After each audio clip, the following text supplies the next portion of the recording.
हाय साथियों, मैं मंगल प्रसाद निषाद, आपका हमारे YouTube channel MPN online study पर स्वागत है। जैसा कि साथियों हम बात कर रहे थे उत्प्लावन बल के बारे में, ससंजन बल, असंजन बल और आर्किमिडीज का सिद्धांत। तो इन सभी चैप्टरों को पूरा करने के बाद हम मोस्ट इम्पॉर्टेंट इन सभी चैप्टरों से लेके आए हैं, जो कि मोस्ट इम्पॉर्टेंट क्वेश्चन है, हर बार लगभग एग्जाम में पूछे जाते हैं। तो चलिए हम वीडियो को शुरू करते हैं और खुद आप देखेंगे कि आपने जो तैयारी की है किस लेवल तक की है। तो चलिए देखते हैं। सबसे पहला क्वेश्चन है, पानी से भरी बोतल में दाब अधिकतम होता है। जी हाँ, कोई भी जैसे पानी का बोतल है, तो यदि हम उसमें पानी भर देते हैं तो बोतल की किस सतह पर जो है दाब जो है पानी का सबसे अधिक होता है। पहला ऑप्शन है साथियों, बोतल में ऊपरी सतह पर दाब अधिक होगा। बी ऑप्शन है बोतल के मध्य में दाब अधिक होगा। सी ऑप्शन है आपका पहले ऊपर फिर मध्य में दाब अधिक होगा। और डी ऑप्शन है आपका बोतल की पेंदी पर। जी हाँ, चारों में कौन से आंसर सही है आपको बताना है। तो साथियों जब हम इस चैप्टर को पढ़ रहे थे तो पूरा पॉइंट वाइज पॉइंट आपको बताए थे। तो चलिए हम आंसर जानते हैं। इसका आंसर जो है साथियों डी सही है, बोतल की पेंदी पर। जी हाँ, जब किसी बोतल में पानी होता है तो उसकी पेंदी पर जो है सबसे ज़्यादा भार दाब होता है। चलिए अगला क्वेश्चन देखते हैं। आप वीडियो पर लास्ट तक बने रहिए। मोस्ट इंपॉर्टेंट क्वेश्चन है जो कि लगभग किसी भी एग्जाम में 4 से 5 नंबर आपको दे सकता है। दो पिंडों का द्रव में पूर्णतः डूबे होने पर समान भार है। जी हाँ, दो पिंड है जो कि द्रव में पूर्णतः डूबे हुए हैं और उनके भार जो है वो समान है। तब ऐसे में क्या होगा? ऑप्शन ए है उनके आयतन समान होंगे, बी है उनके द्रव्यमान समान होंगे, सी है उनके घनत्व समान होंगे और डी है इनमें से कोई नहीं। जी हाँ साथियों, जब दो पिंड पूरे द्रव में डूबे होंगे और उनके भार जो है समान होंगे तो उनके जो द्रव्यमान होंगे साथियों वो भी समान ही होंगे। बी जो है राइट आंसर है, उनके द्रव्यमान समान होंगे। चलिए हम आगे बात करते हैं, अगले क्वेश्चन पे चलते हैं। अगला क्वेश्चन है, किसी बांध की तली मोटी बनाई जाती है क्योंकि? जी हाँ, कोई भी बांध जब बनाया जाता है तो उनके तली को, उनके दीवार को हम मोटी क्यों बनाते हैं? पहला ऑप्शन है जल दीवार की तली पर कम दाब आरोपित करता है। बी है साथियों जल दीवार की तली पर अधिक दाब आरोपित करता है। सी है बांध अच्छा दिखाई देता है और डी है कोई कारण नहीं है। तो साथियों जो राइट आंसर है, अभी जैसे आर्किमिडीज, उत्प्लावन बल और जो भी टॉपिक हम बताए थे, तो आंसर सभी उसी क्वेश्चन से ही आएंगे और सभी क्वेश्चन जो है इसी टॉपिक से ही है। तो आंसर जो है साथियों बी राइट आंसर है, जल दीवार की तली पर जो है अधिक दाब आरोपित करता है, इसीलिए दीवार की जो तली होती है वह मोटी बनाई जाती है किसी भी बांध की। आगे चलते हैं साथियों, मोस्ट इंपॉर्टेंट क्वेश्चन देखिए, पॉलिटेक्निक 2008 में आए हुए क्वेश्चन है, पानी का घनत्व अधिक होगा यदि इसका ताप है। जी हाँ, पहला आंसर है 0 डिग्री सेंटीग्रेड, बी है 4 डिग्री सेंटीग्रेड, सी है 32 डिग्री सेंटीग्रेड और डी है 140 डिग्री सेंटीग्रेड। तो साथियों पानी का जो घनत्व होता है सबसे अधिक होता है वह 4 डिग्री सेंटीग्रेड पर होता है। जी हाँ, 4 डिग्री सेंटीग्रेड पर पानी का जो घनत्व होता है वह सबसे अधिक होता है। मोस्ट इंपॉर्टेंट क्वेश्चन है, आप इसको जरूर नोट्स में बना लें। आगे चलते हैं, अगला क्वेश्चन है साथियों, हाइड्रोलिक लिफ्ट का सिद्धांत जो है आधारित है। जी हाँ, हाइड्रोलिक लिफ्ट का जो सिद्धांत है वह किस सिद्धांत पर आधारित है? ए है आर्किमिडीज के सिद्धांत पर, बी है पास्कल के नियम पर, सी है न्यूटन के गति के नियम पर और डी है आपका संवेग संरक्षण के नियम पर। तो हाइड्रोलिक लिफ्ट का जो सिद्धांत आधारित है साथियों वो बी राइट आंसर है, पास्कल के नियम पर जो है आधारित है। हाइड्रोलिक का सिद्धांत जो है पास्कल के नियम पर वह आधारित है। आगे चलते हैं, अगले क्वेश्चन पे बात करते हैं। आप लास्ट तक हमारे वीडियो में बने रहिए और किसी भी एग्जाम में आपको ये क्वेश्चन जरूर से ज़रूर मिलेंगे।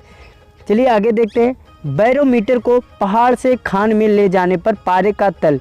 जी हाँ, जब हम बैरोमीटर को पहाड़ से खान में ले जाते हैं, पहाड़ों से खान में ले जाते हैं तो क्या होगा? पारे का जो तल होगा क्या होगा, उसमें क्या अंतर आएगा? पहला ऑप्शन है गिरेगा, बी ऑप्शन है ऊपर उठेगा, सी ऑप्शन है उतना ही रहेगा और डी ऑप्शन है इनमें से कोई नहीं। तो साथियों जब हम बैरोमीटर को पहाड़ के खान में ले जाते हैं तो उसका जो पारा होगा उसका तल जो है साथियों वह ऊपर उठेगा। जी हाँ, बी जो है वह राइट आंसर है, उसका जो तल होगा वह ऊपर उठेगा। आगे चलते हैं, हम बात करते हैं यदि दो धात्विक टुकड़ों पर द्रव की उछाल समान है तो। जी हाँ, दो धात्विक टुकड़े हैं जिनमें द्रव की उछाल जो है क्या है वह समान है। तो पहला है उनका घनत्व समान होगा, बी है उनके द्रव में डूबे आयतन समान है, सी ऑप्शन है उनके द्रव्यमान समान है और डी है उनके आयतन समान है। तो साथियों जो राइट आंसर है उसका वह बी है, उनके द्रव में डूबे आयतन जो है कैसे होंगे, समान होंगे यदि दोनों धात्विक टुकड़ों पर द्रव की उछाल समान है तो बी जो है साथियों वह राइट आंसर है। अब आगे हम चलिए बात करते हैं, अगले क्वेश्चन की तरफ चलते हैं। एक हाइड्रोजन गैस से भरा गुब्बारा ऊपर चढ़ने पर फैलता है, यहाँ तक कि अधिक ऊंचाई पर फट जाता है। जी हाँ, जो गैस का गुब्बारा होता है जब हम उसको छोड़ते हैं तो वह गुब्बारा ऊपर की तरफ आकाश में जाता है और फैलता है और ज़्यादा ऊंचाई पर जाने पर फट जाता है। कारण क्या है? ऑप्शन है आपका पहला, इसका द्रव्यमान बढ़ जाता है, बी ऑप्शन है ताप जो है बढ़ जाता है, सी ऑप्शन है साथियों वायुमंडलीय गैसों का दाब कम होता है, डी ऑप्शन है वायुमंडलीय गैसों का दाब अधिक होता है। तो किस कारण से फटता है गुब्बारा? तो राइट आंसर जो है वह डी है, वायुमंडलीय गैसों का जो दाब होता है साथियों वह अधिक होता है, इसीलिए गुब्बारा जो है फट जाता है। आगे चलिए हम बात करते हैं अगले क्वेश्चन पर। अगला क्वेश्चन है किसी द्रव में डूबी हुई कोई वस्तु। जी हाँ, किसी द्रव में कोई वस्तु डूबी हुई है, अपने भार से हल्की प्रतीत होती है, इसका कारण क्या है? जी हाँ, इसका क्या कारण है कि जब कोई वस्तु द्रव में डूबी जाती है तो वह हल्की प्रतीत होती है, उसके भार में जो है हल्का प्रतीत होता है। क्यों? कारण क्या है? पहला उत्प्लावन बल, बी है द्रव का दाब, सी है वस्तु का भार और डी है इनमें से कोई नहीं। तो साथियों जो राइट आंसर है वह है ये राइट आंसर है उत्प्लावन बल। जी हाँ, जब हम उत्प्लावन बल की परिभाषा दिए थे तो उसमें बताए थे कि जब कोई वस्तु हम जल में डुबोते हैं तो जल जो है ऊपर की तरफ उस वस्तु पर क्या करता है, बल लगाता है, जिसके कारण वस्तु जो है वह हल्की प्रतीत होती है। तो चलिए आगे चलते हैं, हम अगली क्वेश्चन पर बात करते हैं। किसी वस्तु के द्रव में तैरने के लिए आवश्यक है कि वस्तु का भार हटाए गए द्रव के भार के। जी हाँ, यदि कोई वस्तु जो है वह अगर द्रव में तैर रही है तो आवश्यक होगा कि वस्तु का भार जो है हटाए गए द्रव के भार से कैसा होना चाहिए? ए जो है अधिक होना चाहिए, बी जो है कम होना चाहिए, सी जो है कि द्रव के भार के बराबर होना चाहिए, डी जो है इनमें से कोई नहीं। जी हाँ साथियों, राइट आंसर है कि यदि कोई वस्तु जो है उसे तैरना है जल में तो क्या होगा, उसका जो वस्तु द्वारा हटाए गए पानी का भार होगा वह बराबर होना चाहिए। तो आगे बात करते हैं। तो अगला क्वेश्चन है साथियों, तालाब में तैरती नाव में बहुत बड़ा पत्थर रखा है। जी हाँ, कोई तालाब में एक नाव है जो तैर रही है, उसमें बहुत बड़ा पत्थर रखा है। यदि पत्थर को हम नाव में से उठाकर तालाब में गिरा दिए तो तालाब का जो जल स्तर होगा कैसा हो जाएगा? आप फिर से क्वेश्चन एक बार समझ सकते हैं। एक तालाब में तैरती नाव है जिनमें बहुत बड़ा पत्थर रखा हुआ है। यदि हम पत्थर को नाव में से उठाकर तालाब में गिरा दें तो तालाब में जल का जो तल होगा कैसा होगा? पहला ऑप्शन है ऊपर उठ जाएगा, बी है नीचे गिर जाएगा, सी जो है वही रहेगा, डी ऑप्शन है इनमें से कोई नहीं। तो साथियों इसमें जो राइट आंसर है वह है बी। बी जो है वह राइट आंसर है। क्या होगा? नीचे गिर जाएगा। जल तल का जो स्तर है वह नीचे गिर जाएगा। कब? जब हम नाव में से पत्थर को तालाब में डाल देंगे तो जल का जो स्तर होगा वह नीचे गिर जाएगा। तो चलिए हम अगले क्वेश्चन की तरफ बात करते हैं। अगला क्वेश्चन है, एक लड़का एक हाथ में बाल्टी से भरी पानी। जी हाँ, एक लड़का जो है वह एक हाथ में पानी से भरी बाल्टी तथा दूसरे हाथ में लकड़ी का गुटका लेकर जा रहा था। एक लड़का था जो एक हाथ में पानी से भरी बाल्टी तथा दूसरे हाथ में लकड़ी का गुटका लेकर जा रहा था।